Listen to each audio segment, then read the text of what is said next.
There are two demonstrations planned for today regarding the upcoming trial for Derek Chauvin, the former Minneapolis police officer charged in George Floyd's death. At 2 o'clock today, there will be an I Can't Breathe silent march for justice at the Hennepin County Government Center.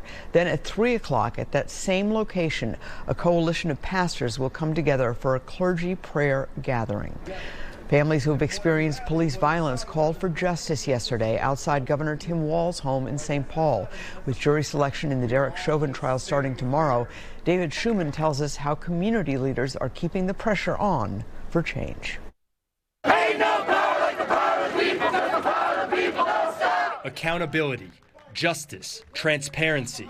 The protesters here Saturday feel there hasn't been enough of any of it since George Floyd's death. Not enough progress, they say. We just want a fair shot. We want a fair shot without having our hands tied behind our backs, a boot on our neck, or a gun to our children's head or our own head. That's all we want. Some of the demonstrators had a message, too, for people who dismiss their concerns of systemic racism. You have to have compassion. You have to feel what these people are feeling. And if you can't, don't call yourself a good person. You need to realize that people are hurting. People have a right to feel the way that they feel. For Brandon Tullock, that right also goes for reacting to a verdict in the Derek Chauvin trial. One of the speakers said, quote, "It won't be business as usual if there's an acquittal."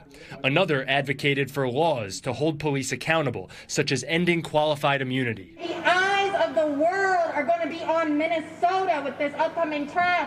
But our eyes cannot leave the legislature.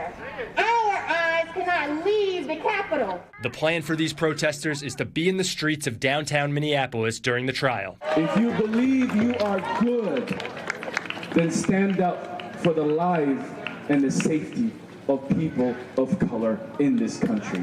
In St. Paul, David Schuman, WCCO 4 News. We reached out to Governor Walz for comment on the protest, but did not hear back from him.